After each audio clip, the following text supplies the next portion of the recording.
안녕하세요. 키보디스트 이삼열입니다.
키보드를 반주할 때 코드를 정확히 안다는 것은 너무 중요한 일이죠.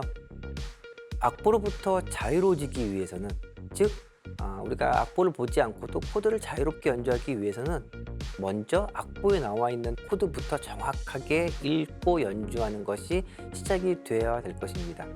그리고 악보에 나와 있는 코드를 정확하게 읽고 연주한 이후에 그 코드에 알맞는 장식들을 또 정확하게 장식하는 방법들을 또 배워야 되겠죠. 그런 과정들이 지나고 나서 우리가 비로소 악보로부터 자유롭게 코드를 연주할 수 있게 되는 것입니다. 그것이 즉흥 연주가 되어지는 건데요. 저희 이 과목에서 저희가 먼저 배울 부분들은 코드의 색채감을 그룹으로 우리가 이해를 하는 겁니다.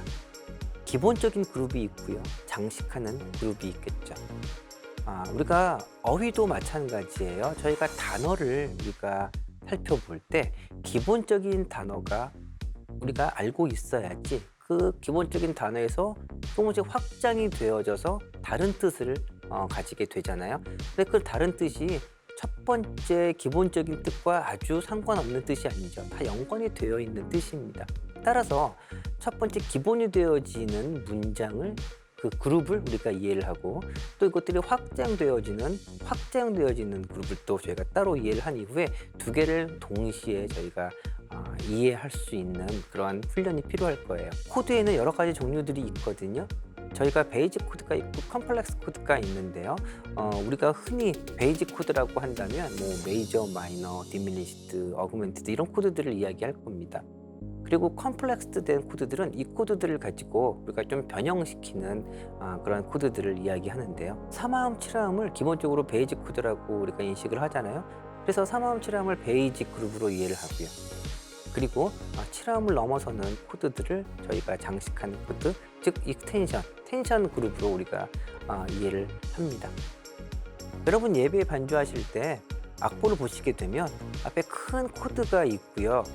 때로는 오른쪽에 괄호 안에 장식이 되어지는 디테일한 코드의 이름들이 덧붙여 있기도 하고, 혹은 괄호 없이도 코드의 옆에 그냥 하나씩 덧붙여지는 코드들이 있습니다.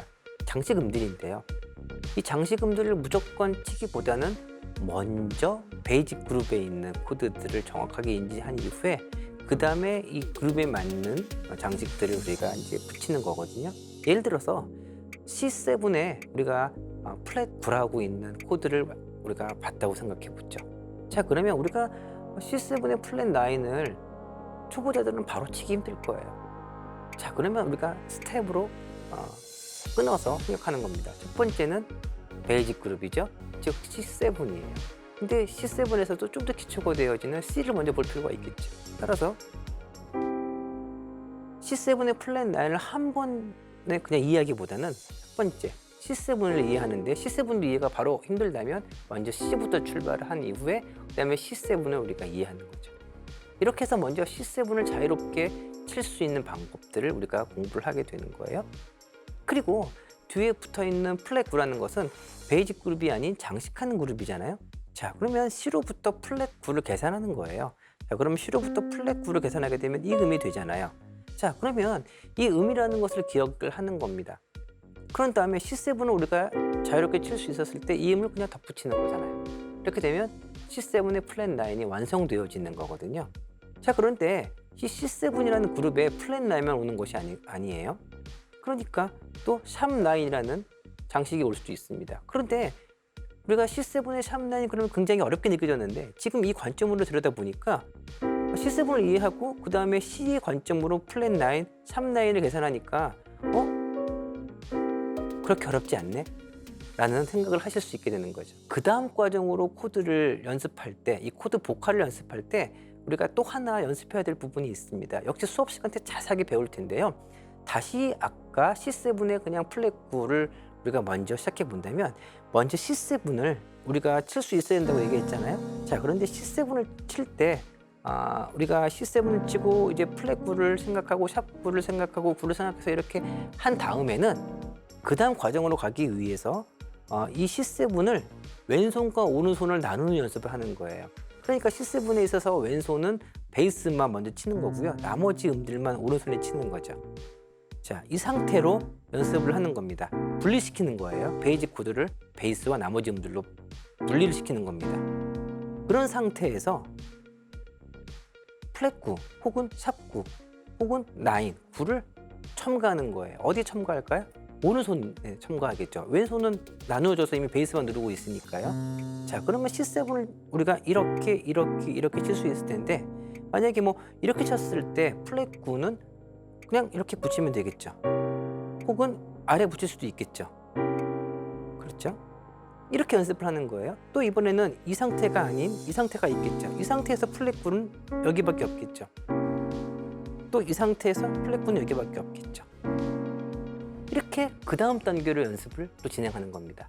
이런 식으로 차근차근 이 코드 보컬을, 즉 코드의 어휘를 늘려가는 겁니다. 제가 지금은 간단하게 아주 짧은 시간에 설명을 드렸는데 코드 보컬 수업을 통해서 코드의 종류별로 또 그리고 코드의 종류가 기본적인 그룹으로부터 또 확대되어지는 과정을 코드 스케일을 기반으로 해서 또 정확하게 우리가 이해를 하고 지금 제가 설명드린 방법처럼 차근차근 스텝 바이 스텝으로 여러분께서 기억을 하신다면 코드를 보시고 정확하게 연주하실 수 있게 되고요. 또 상상해서 그 코드에 알맞는 장식들을 또 붙이시게 되고 그렇게 반복이 되어졌을 때 악보 없이 자유롭게 코드를 즉흥적으로 연주하실 수 있게 됩니다. 그런 과정으로 가게 만드는 가장 기본적인 공부를 하는 수업이 이 코드 보컬 수업입니다. 화성학이 절대 아니고요. 연주로 가기 위해서 코드를 어휘적인 관점으로 공부하는 과목이니까 여러분에게 또 큰 도움이 되리라 생각합니다. 특히 악보로부터 자유롭게 되어지는 첫 출발점이라고도 우리가 생각할 수 있을 것 같네요. 자, 그러면 이 수업들을 통해서 여러분 뵙기를 또 기대하는 마음으로 기다리겠습니다.